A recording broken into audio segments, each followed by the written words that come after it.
আদম আলাইহিস সালামের যুগের সব মানুষ বিফল, কিন্তু 4 গুণওয়ালারা না। নূহ নবীর যুগের সব মানুষ বিফল, 4 গুণওয়ালারা না।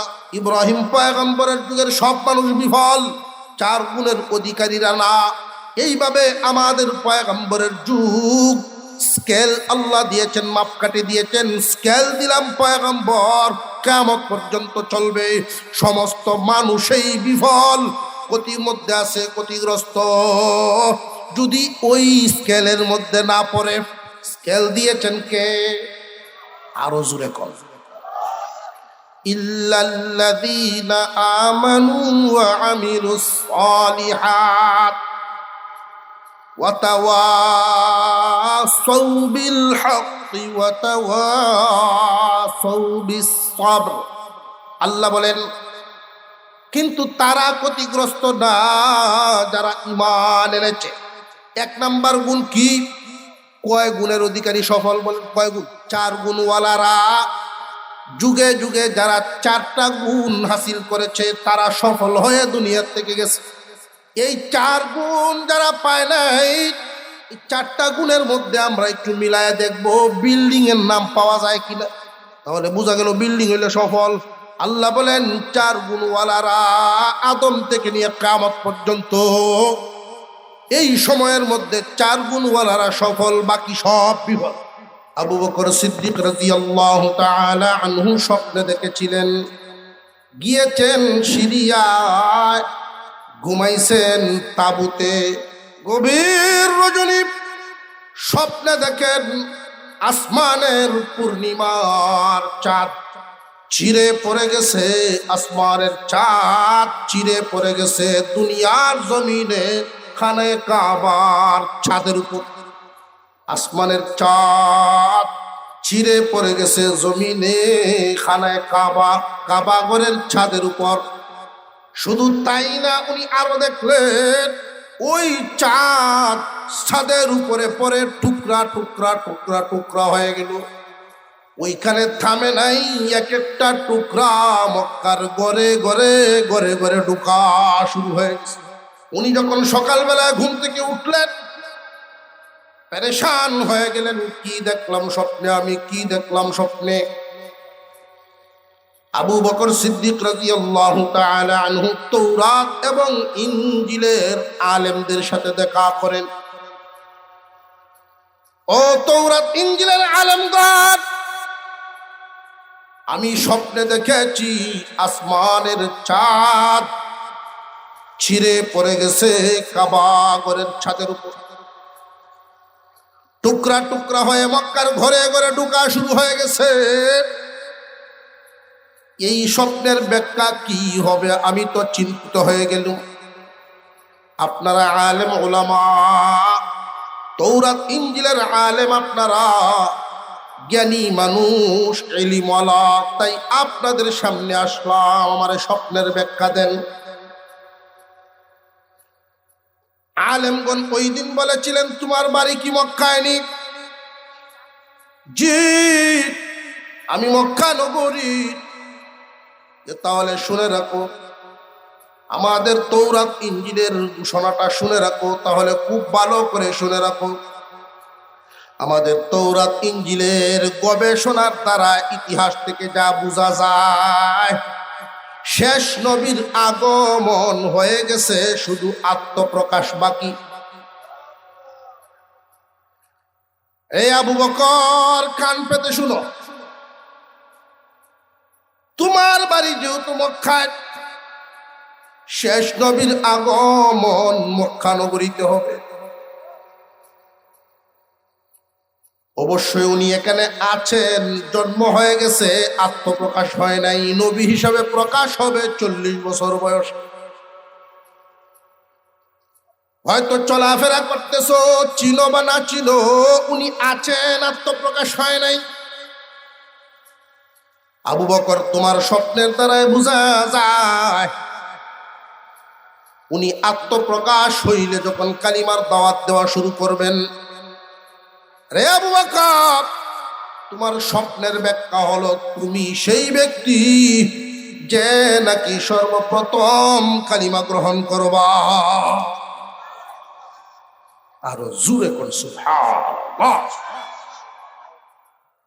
আবু বকর সিদ্দিক রাদিয়াল্লাহু তাআলা আনহু বলেন, দুনিয়ার মানুষেরা রে, এমনি আমি কালিমা গ্রহণ করি নাই, একসাথে চলেছি, একসাথে বড় হয়েছি, মক্কা নগরীতে চলাফেরা করায় জানা অজানা কোনোভাবে স্লিপ কেটেও কোনোদিন মুহাম্মাদের জবান থেকে মিথ্যা শুনি নাই। যত গুণাবলী প্রয়োজন সব গুণার মধ্যে আছে। এরপরেও আমি আবু বকর জিজ্ঞাসা করলাম, মুহাম্মদ, আপনি যে নবী দাবি করছেন এর পিছনে দলিল দেন। সবচেয়ে বড় দলিল, আপনি সত্যবাদী মানুষ, ভালো মানুষ, আল্লাহ আপনাকে নবুয়তি দিয়েছেন, কিন্তু এরপরেও আমার মনে দলিল চায়, আপনি দলিল দেন। জিবরাইল আলাইহিস সালাম আমার আপনার পয়গম্বরের কানে কানে শব্দ পৌঁছায়া দিলেন, ওগো আল্লাহর পয়গম্বর, আপনি শুধু একটা কথা বলে দেন, ও আবু বকর, আমি যে শেষ নবী, শ্রেষ্ঠ নবী, আল্লাহ যে আমাকে নবুয়তের মিশন দিয়েছেন, এর প্রমাণ দলিল হলো আজ থেকে 5 বছর আগে দেখা তোমার স্বপ্ন।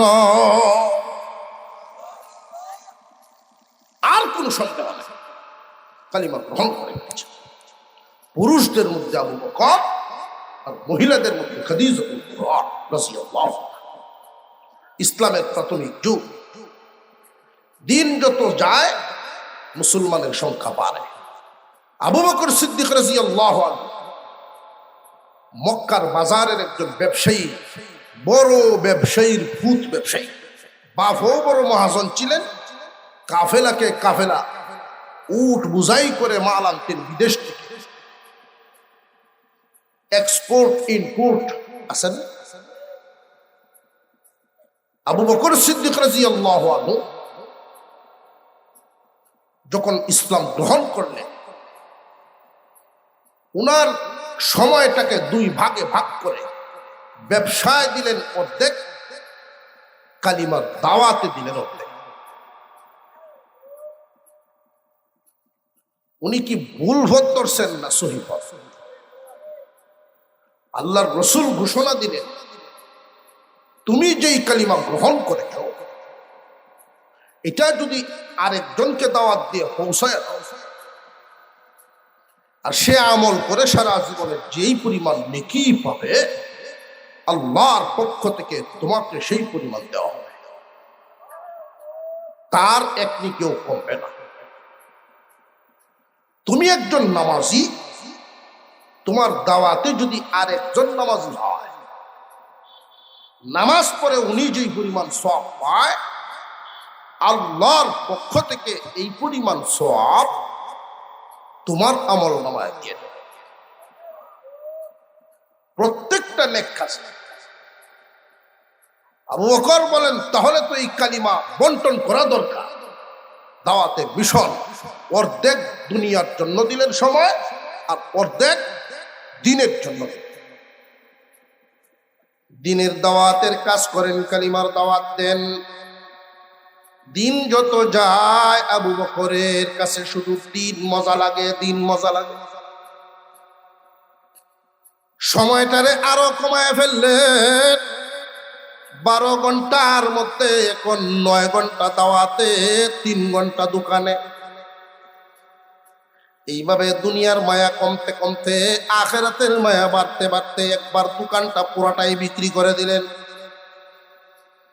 রাখছে পাশের যেই দোকানদার কাফের, ওই দোকানদারে রাখছে। আবু বকর সিদ্দিক রাদিয়াল্লাহু তাআলা আনহু বাজারের গলি দিয়ে হাঁটেন। এই লোকটা ডাকে আর বলে, আবু বকর, কি ভুল করেছো, কি ভুল করেছো? মুহাম্মাদের ফিস দরিয়া, তুমি ক্ষতির দিকে গেলা, তুমি ক্ষতিগ্রস্ত। মুহাম্মাদের পিছ ধরিয়া তুমি নিজেও ক্ষতিগ্রস্ত। তোমার সাথে যারা যারা কালিমা লইয়া গেল সব ক্ষতিগ্রস্ত। আর আমরার দিকে তাকায় দেখো, না যাওয়াতে আমরা কত লাভবান। মক্কার বাজারে এই আলোচনা শুরু হলো, আমরা লাভবান। আগে দোকান ছিল অর্ধেক, এখন দোকানের মালিক আমি পুরাটা। আবু বকর, তোমার তো শুধু কমলো আর আমার বাড়লো। তুমি বিফল, আমরা হইলাম সফল। মুহাম্মাদের পিছনে যাইবে যারা, সকলেই বিফল হইবে তারা। এইভাবে জামডি কেড়ে মারছো, বুঝতেছি না। জামডি সুরানির দরকার না। নারে তাকবীর। এটাই কাম হইতো না, মানুষ পারিত্য ধরে আনার মতো সহজ না। নারে তাকবীর। এখানে বেশিরভাগ যুব সমাজ। আমি আপনাদের এই চেহারার দিক তাকিয়ে অনুমান করি ওই দিন কখন আসবে। মুসলিম মহিলারা আকাঙ্ক্ষা করতে,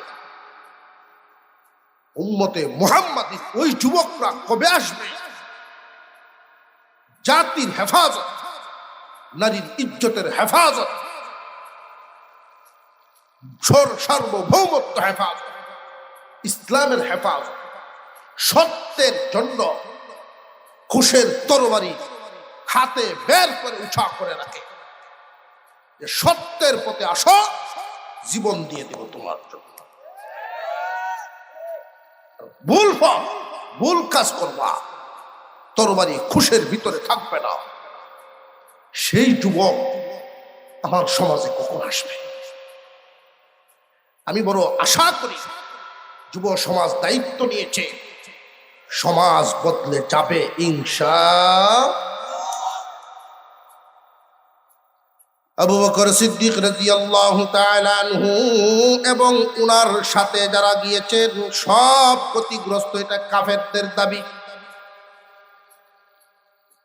আসলে দুনিয়ার জমিনে কে ক্ষতিগ্রস্ত, কে লাভবান, কে সফল, কে বিফল, এই চিন্তা ভাবনাটা যদি মেলানো লাগে, তাহলে আমরা সমাজের দৃশ্যটা আগে দেখি। কোন একজন বাবা, দুই ছেলের বাপ। এক ছেলে কিছুদিন মাদ্রাসায় পড়াশোনা করে ভালো আলেম হাফেজ হয় নাই, কিন্তু তার আমল করার মতো ইলম হাসিল হয়ে গেছে।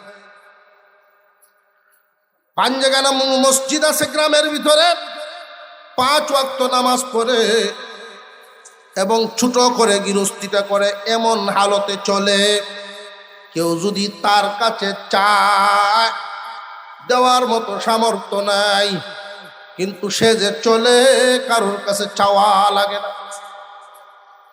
যদিও কাউকে দিতে পারে না, কিন্তু কারোর কাছে চাওয়াও লাগে না।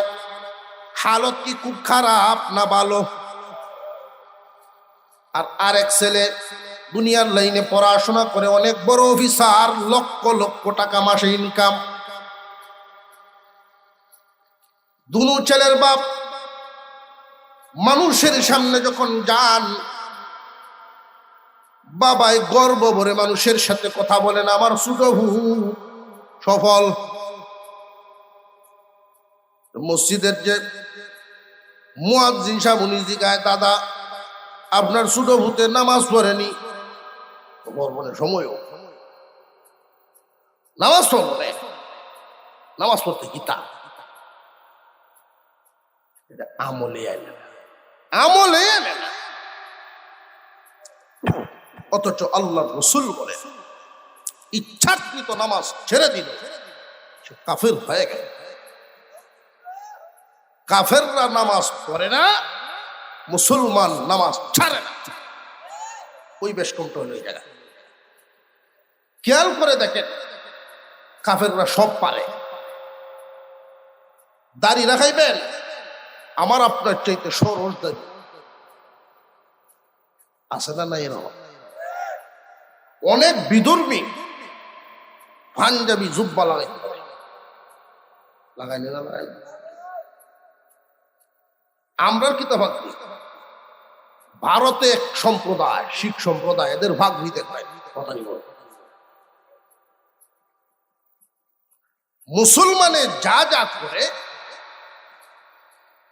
কাফের মুশরিক বেঈমান বেদিনরা সব করতে পারে। আল্লাহর কালাম কোরআনের তাফসীর, কোরআনের ব্যাখ্যা গিরিশচন্দ্র সেন মুসলমান, হিন্দু লিখেছে, কোরআনের ব্যাখ্যা পর্যন্ত লিখেছে। কোনটা না ভালো? হ্যাঁ, সব পারলেও নামাজ পারবে না। আল্লাহর পয়গম্বর এমনিই বলেন নাই,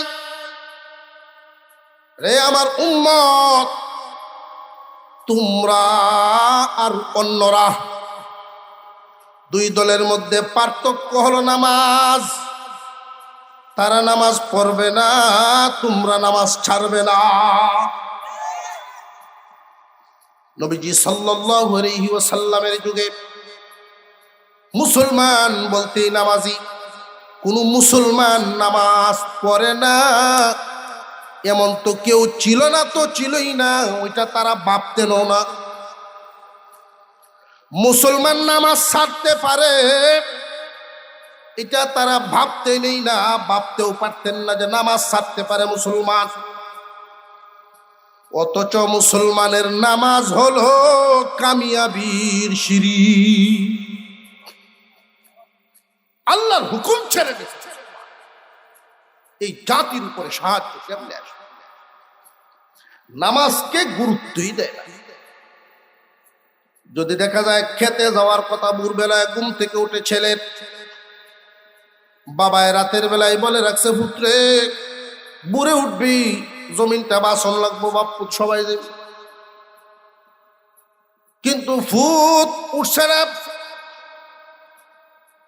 উনি যেই পরিমাণ তার উপরে চাপ প্রয়োগ করছে, গালিগালাজ, শাসন, চিল্লা পাল্লা, কয়েকদিন হলো। দুনিয়ার এই কাজের মধ্যে না যাওয়ার কারণে, ক্ষতিগ্রস্ত হওয়ার কারণে উনি খুব চেতাচেতি করলেন। দুনিয়ার গুরুত্ব আছে দেখেই তো করছে। তো এই ছেলে যে দিনকে দিন, মাসকে মাস নামাজ পড়ে না, বাবা কোনদিন ধমক দিয়াও দেখছে না, মারেও এই কথা কোনোদিন বলে নাই যে ওর ফাতে বাদ দিও না, আমার কামাই যদি খাইতে হয় আমার আল্লাহর হুকুম পালন করতে হবে। আমার আল্লাহর হুকুম যদি পালন করে না, আমার কোনো দয়া মায়া সে পাবে না। বাবা যদি কঠিন ভূমিকা নেয়, আমার মনে হয় শুধু বাবার ভূমিকার কারণেই ৮০ ভাগ যুবক নামাজের কাতারে দাঁড়ায় যাবে। বাপ যে নেয় না ভূমিকা, এটারও কারণ আছে, কারণ বাপের তাল বাবা।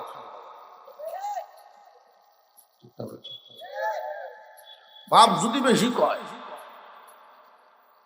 ফুলাফান তো সবটি মেজাজ সমান।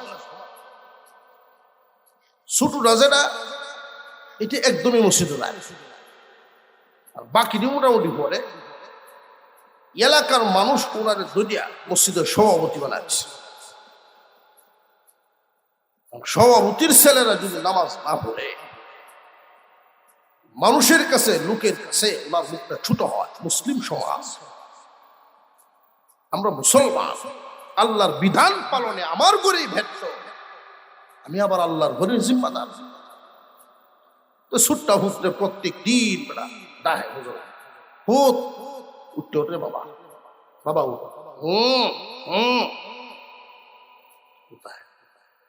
তিন চারবার ডাক কেমন আবার যায়। আরেকদিন টান দিয়ে ঘুম থেকে আসবো, হয়তো তুই থাকবে বাড়ি, নইলে আমি তখন এমনি বেটা ঘুম থেকে উঠছে। কত তো চিল্লা পাল্লা অত, আমরা বয়সে থাকতে তুমি কি তা করছো আমি জানি না, বোরকা কুটুন জিগাইছি না, সবার শুরু যায় না, বাবা কথা বলছে। বড় সাথে জিগাইছে আমরা বয়সে থাকতে আব্বা কিতা করতো। এখন বাপের তুমি যে প্রত্যেক দিন আমার এখন এই কাম করো, মসজিদে নিতা মসজিদে নিতা, আমরা বয়সে থাকতে তুমি কিতা করছো আমি কি জানি না? কাকুটন জিগাইছি, বাপের চুপচাপ করে গেছে। আল্লাহর কাছে দোয়া করছে, আল্লাহ সেই দোয়া কবুলও করে ফেলছে। উনি সালাম ফিরায় দেখেন ছেলেও উজু করে মসজিদে হাজির, বাপের হাতে পায়ে ধরে কান্না শুরু করছে, বাবা তোমারে কষ্ট দিয়েছি,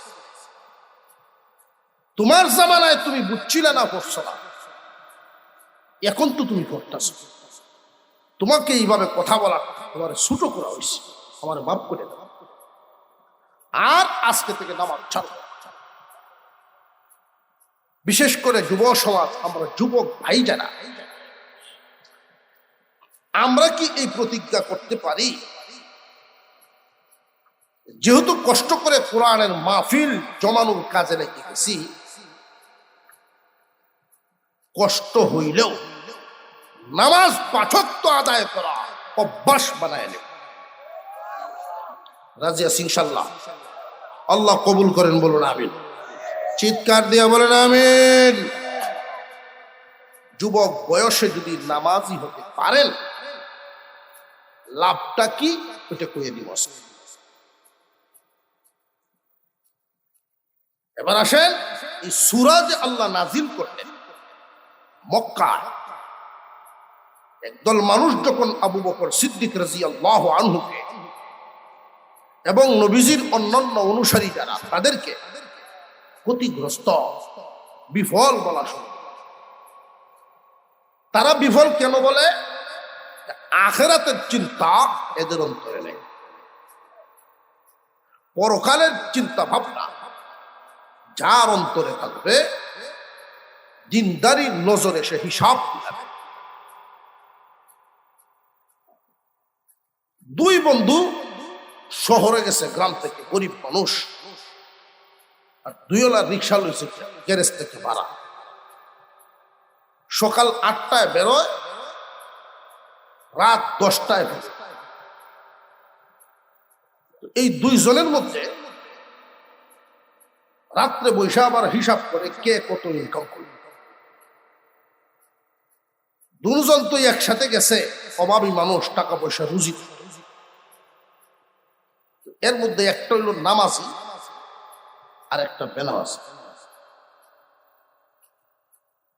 দুই বন্ধু যখন ইনকাম হিসাব করে, সকল কষ্টভাগ বাদ দিয়া, নামাজি যেই বন্ধু এর চাইতে বেনামাজি 200 বেশি, এর হইল 700, এর হইছে 500। তার কারণ হইল 200 টাকা তার ইনকাম কম হয়েছে। জহুর, আসর, মাগরিব, এশা, এই 4 ওয়াক্ত নামাজে ওযু, সুন্নত, ফরজ সময় গেছে না গেছে না? উনি তো 4 ওয়াক্ত নামাজ আদায় করেছেন, এই সময়টা বেনামাজি যে বন্ধু এর হ্যান্ডেল তো করছে,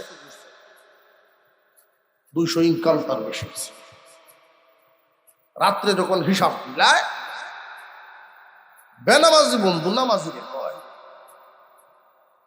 আমার চাইতে তো 200 কম, আমি 200 লাভবান।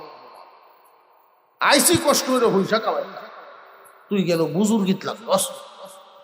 নামাজ পড়তে কে নামাজ পড়। মুসলমান ইমানদার ভাইরা আমার, নামাজি বন্ধু বেনামাজিরে ডাক দিয়া কয়, ও বন্ধু কান পেতে শুনে রাখো, দিনদারির নজর দিয়া হিসাব মিলাও। সারাটা দিনে তুমি 1 ওয়াক্ত নামাজও পড়ো নাই, তোমার আখিরাত পুরাটাই বরবাদ। দুনিয়া যে তুমি অর্জন করেছো আমার চাইতে সামান্য বেশি, আর আমি তোমার চাইতে সামান্য কম, কিন্তু আমার আখিরাত পুরোপুরি।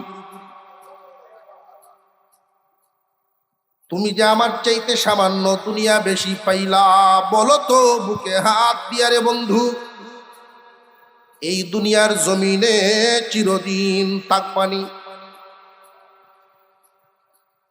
আমরা এখানে যারা আছি, একা থাকেন, বিয়ে শাদী করেন, সন্তানাদি জন্ম দেন বা না দেন, বাড়িতে থাকেন বা শহরে থাকেন, ঘরে থাকেন আর মাঠে থাকেন, দেশে থাকেন বিদেশে থাকেন, এমন কোনো মানুষ নাই এই দুনিয়ার জমিন ছাড়বে না। সাথে যাবে কি? 200 যে আপনি আমার চাইতে বেশি কামাইলেন, এটা সাথে যাইব যে বলে না, সাথে তো যাবে ওই আমল। সামান্য দুনিয়ার ত্যাগ কুরবানি দিয়া আমি করছি যে আমল। মানুষকে যখন কবরে রাখা হবে, আযাব একটা বডি নিয়ে তার উপরে আক্রমণ করার জন্য আসতে থাকবে। আযাবের আলাদা একটা বডি হবে, আযাবের আলাদা বডি। আগুনের একটা রূপ আছে না নাই? পানিরও আলাদা রূপ আছে না নাই? ওই দিন আযাবের রূপ দেখতে পাবে, আযাব আসতেছে। যেই মানুষটা নামাজ কায়েম করেছেন, দুনিয়ার জমিনে আল্লাহর হুকুম নামাজ পড়েছেন, ওই মানুষটার হালত হবে এমন, তার সামনে নামাজ গিয়া দাঁড়ায়া বলবে, আমি আসরের নামাজ মাগরিব পর্যন্ত আল্লাহর বান্দাকে হেফাজত করব। এক ওয়াক্ত নামাজ আরেক ওয়াক্ত পর্যন্ত পাহারাদারি করবে, আযাব জাগায় দাঁড়ায় থাকবে। মাগরিব দাঁড়ায় থাকবে এশার নামাজ পর্যন্ত। এশার নামাজ একটা দেহ নিয়ে, একটা রূপ নিয়ে সামনে দাঁড়াবে আর বলবে, আমি এশার নামাজ। হে আযাব জাগায় দাঁড়ায় থাকবে, আমার বান্দা আরামকে হারাম করে। গভীর প্রচন্ড ঠান্ডা, গভীর অন্ধকার, এরপরেও অলসতা আসলেও অলসতারে গ্রহণ করে নাই। আমি এশার নামাজের হেফাজত করেছি। আল্লাহ আমাকে পাঠিয়েছেন আল্লাহর বান্দাকে যেন আমি ফজর পর্যন্ত হেফাজত করি। ফজর আসবে, আমার কারণে আমাকে পাঠিয়েছেন দায়িত্ব পালন করতে। আমার কারণে নামাজ আদায় করবে বলে ঘুম ভেঙ্গেছে, আমি এখন জোহর পর্যন্ত তারে পাহারা দেব। সাবধান, আল্লাহর বান্দা অনেক কম ঘুমানোর কারণে এখন এমন এক ঘুম দিবে, এই ঘুম কেউ ভাঙ্গাবে না। এইভাবে 5 ওয়াক্ত নামাজ, এক ওয়াক্ত থেকে আরেক ওয়াক্ত, এক ওয়াক্ত থেকে আরেক ওয়াক্ত মহান আল্লাহ বান্দারে নামাজ দিয়ে হেফাজত করবেন। আর জোরে কোন সুবহান। মুসলমান নামাজ ছাড়তে পারে না। সফল আর বিফল খুব ভালো করে বুঝেন। যেই ব্যক্তি 200 টাকা বেশি কামাইলো, যেই বন্ধু বেনামাজি বন্ধু, সে নিজেকে সফল কাম ভাবতেছে। আর নামাজি বন্ধু মাত্র 200 কম, অথচ তার মনে শান্তি আছে। 5 ওয়াক্ত নামাজ পরকাল পরিপূর্ণ ঠিক রাখতে গিয়া 200 কম হইছে, এটা মেনে নিলাম। কিন্তু আমার পরকাল আখিরাত থাকবো যেখানে বেশি দিন, চিরদিন।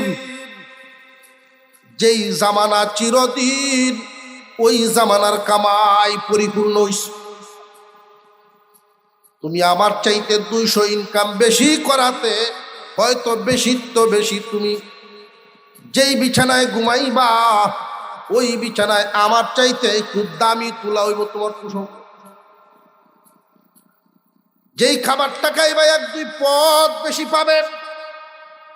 এই দুনিয়ার জমিনে যারা ধনী হন, আখেরাত বাদ দিয়া শুধু দুনিয়া, শুধু দুনিয়া, শুধু দুনিয়া। দিনদারের চাইতে, সাধারণ একজন দিনদার মুমিনের চাইতে কি এমন বেশি পায় দুনিয়ার পিছনে দৌড়ে? হয়তো কয়েক পদ বেশি দিয়া খাবার খাইতে পারে, একটু দামি কাপড় গায়ে জড়াইতে পারে, নরম একটা বিছনা ঘুমায়, গরমের দিন হইয়াছি ভাই। আর কি তা নাকি এগুলো সত্যের খবর লয়ে যাইব? আবু বকর সিদ্দিক রাদিয়াল্লাহু তাআলা আনহুকে মক্কার মানুষেরা যখন বলল তোমরা সব বিফল, আমরাই সফল, আবু বকর সিদ্দিক রাদিয়াল্লাহু আনহু টলমল চোখের পানি ওনার সরাসরি আমার আপনার পয়গম্বরের দরবারে চলে আসলেন। ওগো আল্লাহর পয়গম্বর, মক্কার বাজারে এমন এমন আলোচনা চলতেছে, ওগো আল্লাহর নবী আপনি বলে দিন আসলে কি আমরা লাভবান না ক্ষতিগ্রস্ত? আমরা কি বিফল না সফল? আপনার জবান মুবারক থেকে শুনতাম, আপনি বলে দেন। নবীজি সাল্লাল্লাহু আলাইহি ওয়াসাল্লাম সান্ত্বনামূলক বাণী দিবেন, প্রস্তুত হয়ে গেলেন। এমনি শোনা যায় জিবরাইল আমিনের আগমনের আওয়াজ, ঘন্টির আওয়াজ বাজতেছে, ঘন্টি বাজে। আবু বকর, এই মুহূর্তে জিবরাইল আগমন করছেন, তাহলে বোঝা যায় আল্লাহর পক্ষ থেকে কোন ঘোষণা আসবে।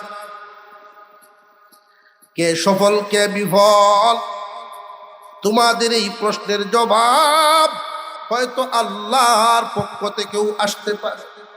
সুবহানাল্লাহ।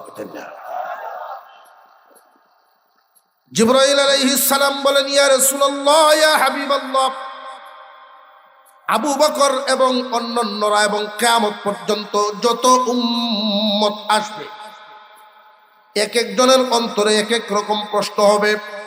কে সফল কে বিফল এটা নিয়ে মানুষের রুচি বেশ কম হবে। আল্লাহ রাব্বুল আলামিন সূরাতুল আসর নাজিল করে মাপকাঠি দিলেন, স্কেল দিলেন।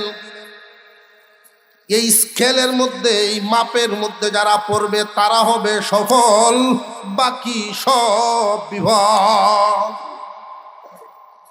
মানুষগুলি বানাইছেন কে? উঠি মানুষ কিভাবে আওয়াজ দিলে শয়তান এগুলো মজা মারছে।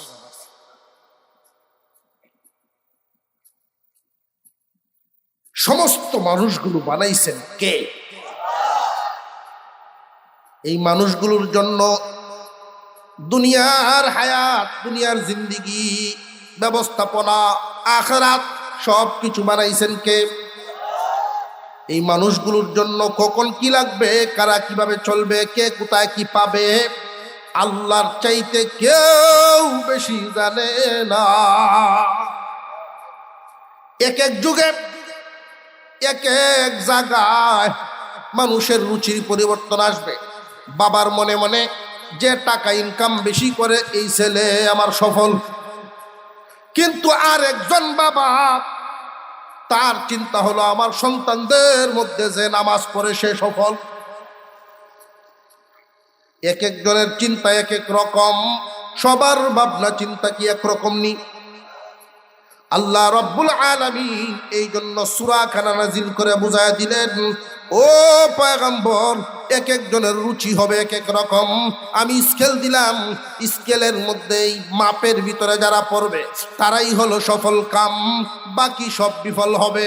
আল্লাহ রাব্বুল আলামিন কে সফল কে বিফল এটা বুঝাইতে গিয়া প্রথমেই তিনি কসম খান, ওয়াল আসর, আসরের কসম।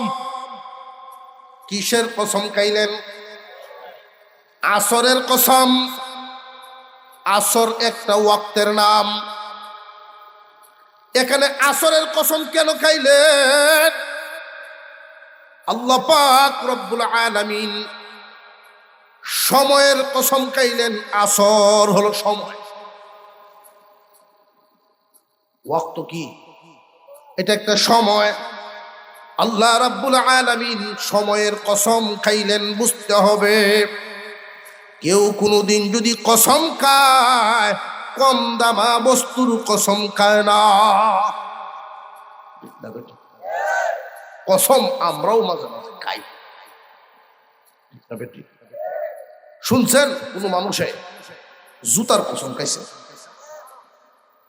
কসম যদি মানুষের খায় না বুঝিয়া খাওয়া খাওয়াই চলতেছে। মহিলারা ছোট বাচ্চাদের কসম খায়, তাই না? পোলাপানের কসম। পুরুষরা মরা মাটির উপরে কারণ বসছে, মরা মাটির কারণ বসছে। কথাটা বিশ্বাস কর, মরা মাটির উপরে কারণ বসছে। মরা মাটির কসম খায়। ইন্না লিল্লাহ। মাটি কোনদিন মল্ল হয়ে যায়। ব্যবসায়ী গদ্দিত বইয়া কসম খায়। দাম চাইছে জিনিসের ১,৫০০, কি নুয়া কইছে ১,০০০। ও ভাই গদ্দিত বইয়া কইছে ১,২০০, কি নাই। গদ্দিত বইয়া কইছে যে এটা কসম। বুঝে আসতেছে আপনাদের? কসম যে বস্তুর খাওয়া হয় এটা কম দামা বস্তু, দামি বস্তুর কসম খাওয়া হয়। তবে মুমিন মুসলমান যদি কসম খায়, মুমিন মুসলমানরা জেনতেন জিনিস নিয়া যা তা ইচ্ছা, আমরা তো ইচ্ছা স্বাধীন কসম খাইতেছি। সাবধান, কসম খাওয়ার তরিকা স্রষ্টায় কসম খান সৃষ্টির নাম নেয়া। আর সৃষ্টি যদি কসম খায় স্রষ্টার নাম নেয়া। যদি আল্লাহর কসম বলা, একটা কথা বলার আগে যদি কসম খায়, উদ্দেশ্য হলো কথার ওজন বাড়ানো। এই কথাটার ওয়েট, ওজন বাড়ানো, গুরুত্ব বাড়ানো। ঠিক না বেঠিক? আমার এই কথাটা তুমি মানো, আগে কসম খায়া যদি বোঝায়, কথাটার গুরুত্ব বোঝায়।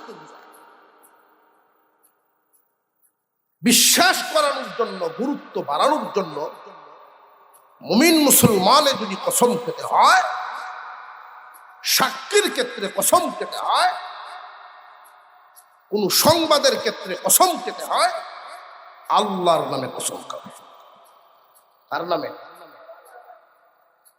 তবে মাসআলা জেনে রাখবেন, আল্লাহর নামে যদি কসম খায় আর ওই বিষয়টার মধ্যে সামান্য মিথ্যা থাকে, কোন মিথ্যা বিষয়ের উপরে যদি মুমিনে কসম খায় আল্লাহ, তার ঈমান থাকে না, বেঈমান হয়ে যায়। তওবা করতে হবে, কালিমা পড়তে হবে। সাবধান। মুসলমান ইমানদার ভাইয়েরা আমার, মহান আল্লাহ পাক কসম খাইলেন সময়ের। ওই সময়ের কসম খায়া কি বুঝাইলেন? সময় কি কম দাম না বেশি দাম? এই জন্য নবীজি বলেন সময়ের বড় দাম। সময়ের দাম বুঝাইতে গিয়া আবার সময় যে দামি, সময় বুঝাইতে গিয়া নাম আনছেন আসরের নাম। 24 ঘন্টার ভিতরে যেই 24 ঘন্টা সময়, আরো ওয়াক্ত আছে না নাই? সময়ের গুরুত্ব দিতে গিয়া মহান আল্লাহ আসর নামটা কেন আনলেন? মাগরিব এশা আনলেন না কেন? আসরের নাম এনে জাতিকে, বান্দাদেরকে বুঝাইয়া দিলেন, বান্দারে তোমার জিন্দিগি আর আসরে মিল আছে। মানুষের জিন্দিগি আর ওয়াক্তে আসর হুবহু মিলিয়া যায়। আসরের যেই ওয়াক্তটা আরামের না ব্যস্ততার। যে ব্যক্তি গিরস মানুষ, কৃষি কাজের সাথে জড়িত তাকে এই গৃহস্থের জন্য গরু বান্ধন দোয়া দেওয়ন, আবার ব্যাগটা লইয়া বাজার। যে ব্যক্তি ব্যবসায়ী খেয়াল করে দেখবেন সারা দিনে যেই পরিমাণ কাস্টমার এই টাইমে এর টাইকার দ্বিগুণ। মহিলা মা বোনরা এই টাইমটার মধ্যে উঠান ঝাড়ু দেওয়ান, কাপড় গরু আনন, পেঁয়াজ রসুন আদা বাটিয়া তরকারি লবণের মাপ ঠিক করুন। আসলে ইয়ং জেনারেশন যারা কিশোর যুবক, এরার ব্যস্ততা হইল বেড আর বল লইয়া। আছে না নাই? আসরের টাইমটা কিন্তু তোমার জীবনের সাথে হুবহু মিলে যায়। এই ওয়াক্ত কোন দিক দিয়া পার হয়ে যাবে, তুমি খেলায় থাকবে, দেখবা সন্ধ্যা হয়ে গেছে। ব্যবসায়ী দোকানদারিতে থাকবে, দেখবেন আজান হয়ে গেছে মাগরিবে। আসর মানুষকে ফাঁকি দিয়া পট করে চলে যায়, খবর নেই। বান্দারে তোমার জিন্দিগির সাথে মিলাও, অতীতের দিকে একটু নজর দাও। তোমার কি ওই দিন মনে আসেনি? ওই দিনগুলো মনে পড়েনি? 2টা টাকার জন্য আব্বার ভিজে ভিজে ঘুরতা। তোমার ওই দিনগুলো কি মনে পড়েনি? আয়নার সামনে দাঁড়ায় চুলগুলো আশ্রানি, শীতি তুলন, কত সুন্দর নতুন যুবক,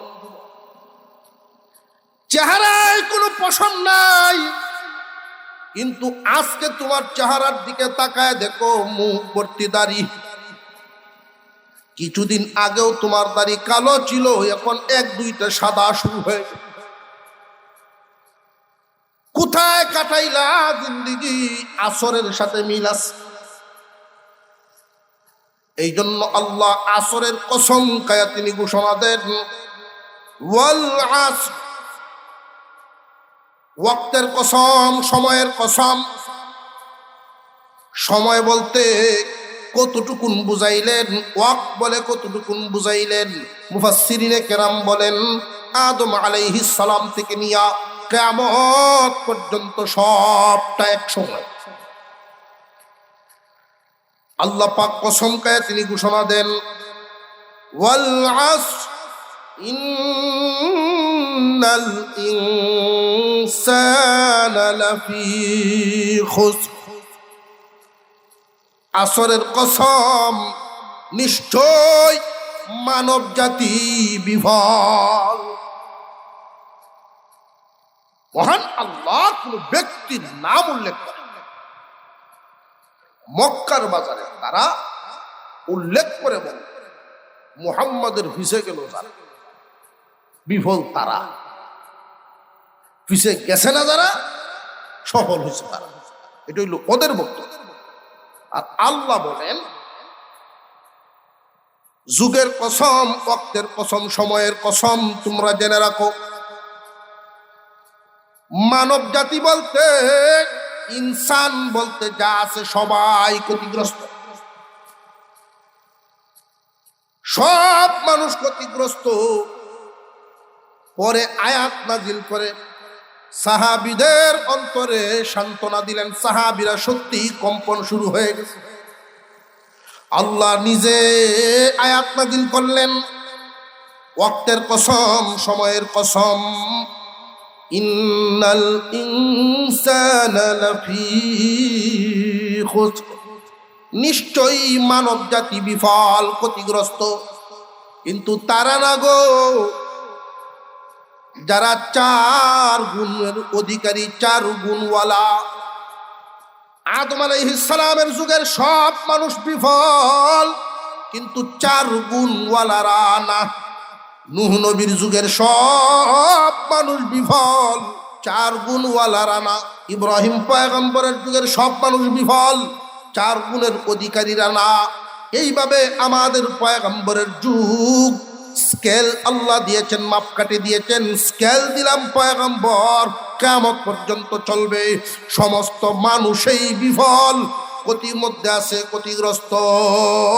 যদি ওই স্কেলের মধ্যে না পড়ে, স্কেল দিয়েছেন কে? আরো জোরে কর। ইল্লাল্লাযীনা আমানু ওয়া আমিলুস সালিহাত ওয়া তাওয়াসাউ বিল হাক্কি ওয়া তাওয়াসাউ বিস সাবর। আল্লাহ বলেন, কিন্তু তারা ক্ষতিগ্রস্ত না যারা ঈমান এনেছে। এক নাম্বার গুণ কি? কয় গুণের অধিকারী সফল? বলেন কয় গুণ? 4 গুণওয়ালারা। যুগে যুগে যারা 4টা গুণ হাসিল করেছে তারা সফল হয়ে দুনিয়ার থেকে গেছে। এই 4 গুণ যারা পায় নাই, এই 4টা গুণের মধ্যে আমরা একটু মিলায় দেখবো বিল্ডিং এর নাম পাওয়া যায় কিনা, তাহলে বোঝা গেল বিল্ডিং হইলে সফল। আল্লাহ বলেন 4 গুণওয়ালারা আদম থেকে নিয়ে কিয়ামত পর্যন্ত এই সময়ের মধ্যে 4 গুণওয়ালারা সফল, বাকি সব বিফল। ইল্লাল্লাযীনা আমানু, 1 নাম্বার ঈমানওয়ালারা, যারা ঈমান এনেছে নাকি ঈমান পেয়েছে। ঈমান এনেছে এই কথাটা আরেকদিন বলেছিলাম। ঈমান তো এমন দৌলত, মুমিন মুসলমানের ঘরে জন্ম নিলেই মুমিন হওয়া যায় না। ওয়ারিশান সূত্রে পাওয়ার দৌলত না। হ্যাঁ, সহজ হয় মুমিনের ঘরে জন্ম নিলে ঈমান আনা সহজ। ঈমান কারে কয় এটাই অনেকেই বুঝে না। না বুঝার কারণেই দেখবেন অনেকেই একজন আরেকজনরে গালি দিতে গিয়া কাফের কয়, বেঈমান কয়। মানুষ কেমনে বেঈমান হয়? যদি কেউ আপনাকে বেঈমান বলে গালি দেয়, বুকে হাত দিয়া বলতে পারবেন যদি জানা থাকে, শুনরে কারে বেঈমান কস, আমি বেঈমান না, ঈমানদার হওয়ার গুণ আমার মধ্যে আছে। ঈমান হলো বিশ্বাস। ঈমান কি? বিশ্বাস। কয়েকটা কথার উপর বিশ্বাস করার নামই হলো ঈমান। আল্লাহ দেখছি না মানছি, ফেরেশতা দেখছি না মানছি, পরকাল দেখছি না মানছি, জান্নাত জাহান্নাম দেখছি না মানছি। এই কথাগুলোর উপরে বিশ্বাস, মজবুত বিশ্বাস করার নামই হলো ঈমান। কুরআনুল কারীম আল্লাহর কালাম, লা রাইবা ফিহি, এর মধ্যে কোনো সন্দেহ শুবা নাই, কোনো ভুল নাই, কোনো সন্দেহ নাই, বিশ্বাস করছি। যদিও কোরআন পড়তাম জানি না, মূর্খ মানুষ আমি, কিন্তু বিশ্বাস করি আল্লাহর কালাম, কোনো সন্দেহ নাই। এটা ঈমান। হুজুর আকরাম সাল্লাল্লাহু আলাইহি ওয়াসাল্লাম, আমাদের নবী, আমাদের রাসূল বিশ্বাস করেছি। উনি ঘোষণা করে গেছেন, আনা খাতামুন নাবিয়্যিন লা নাবিয়্যা বাদি। বিশ্বাস করেছি আমার নবী শেষ নবী, নবীর উপরে আর কোনো নবী নাই, এটা বিশ্বাস করেছি। এটার নাম ঈমান। ঈমানের হেফাজত করবে তারা যারা বুঝবে ঈমান কি জিনিস। ওই কথাগুলোর উপরে বিশ্বাস করার নামই হলো ঈমান। ওই বিশ্বাস রক্ষা করতে গিয়া লড়াই করার নাম জিহাদ। বুঝেন নাই? আপনি যে বিশ্বাস করলেন আমার নবী শেষ নবী, আর কোন নবী নেই, এই বিশ্বাসকে যদি রক্ষা করতে হয় কাদিয়ানীদের সাথে যুদ্ধ করতে হয়। জবানের অ্যাকশন শুরু হয়ে গেছে, একটাই আওয়াজ, একটাই দাবি, কাদিয়ানীরা কাফের, কোন সন্দেহ না। উম্মত, তুমি যে তোমার নবীর উপরে বিশ্বাস, শুধু নবীর উপরে বিশ্বাস করলেই নবী বিশ্বাস, নবী মানা হয় না। নবীর কথার উপরে বিশ্বাস থাকতে হবে। নবীর কথার উপরে যদি বিশ্বাস থাকে তাহলে নিঃসন্দেহে কাদিয়ানীরা কাফের। একজন সাধারণ সরল সহজ মানুষেরও বোঝার কথা। হুজুর আকরাম সাল্লাল্লাহু আলাইহি ওয়াসাল্লাম শিখায় দিলেন, কয়েকটা কথার উপরে বিশ্বাস করবা, এর নাম হলো ঈমান। যে ব্যক্তি বিশ্বাস করে তারই বলে মুমিন। যে ঈমান আনে, যে বিশ্বাস করে তারে কি বলে? বিশ্বাসের নাম ঈমান, যার কাছে থাকে সে মুমিন। ইল্লাল্লাযীনা আমানু, এক নাম্বার হলো ঈমান এনেছে। দুই নাম্বার, আল্লাহ বলেন যুগে যুগে দুই নাম্বার গুণের অধিকারী, ওয়া আমিলুস সলিহাত, যারা নেক আমল, যারা নেককার তারা সফল বিফল না।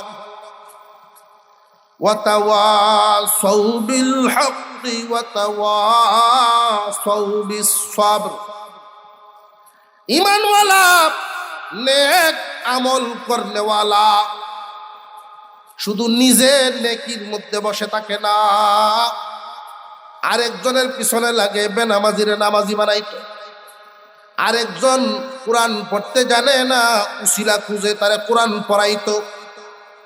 শুধু নিজে আমলওয়ালা না, আরেকজন নেক আমলওয়ালা বানানোর চেষ্টায় থাকে। তিন নাম্বার গুণ।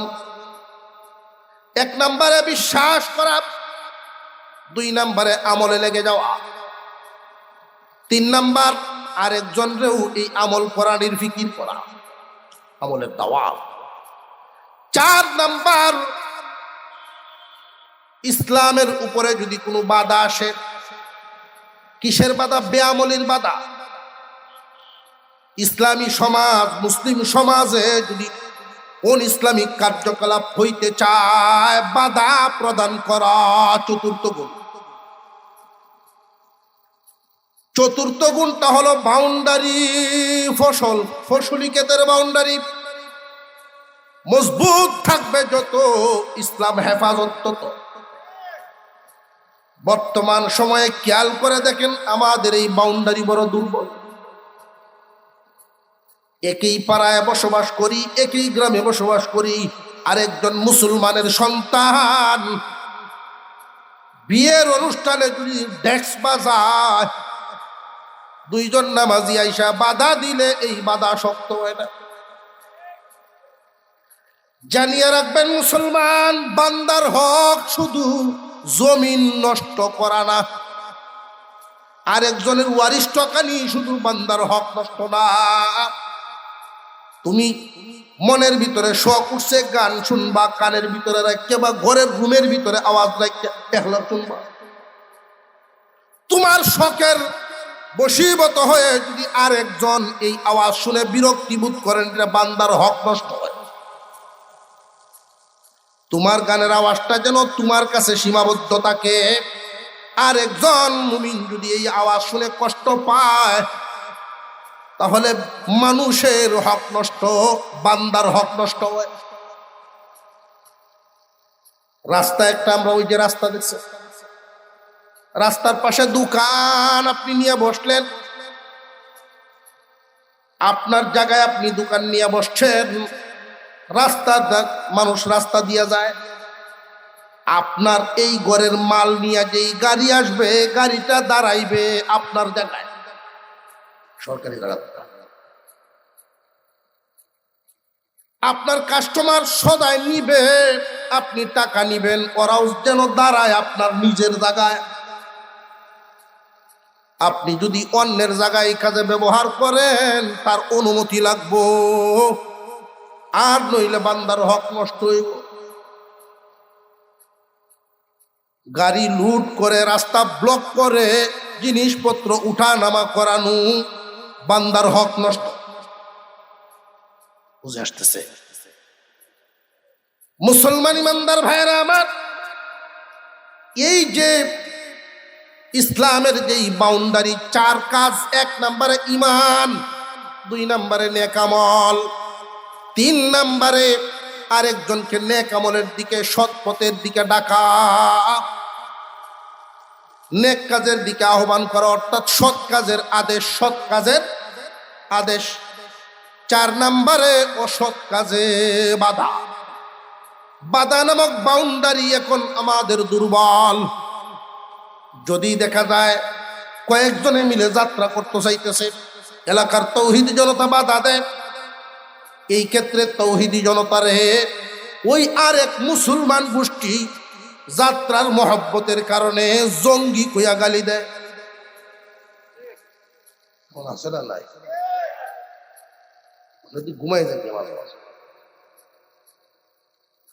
মুসলমান ইমানদার ভাইয়েরা আমার, খুব সাবধান জেনে রাখবেন, ইমান এমন এক দৌলত, ইমান ছাড়া কেউ জান্নাত পাবে না।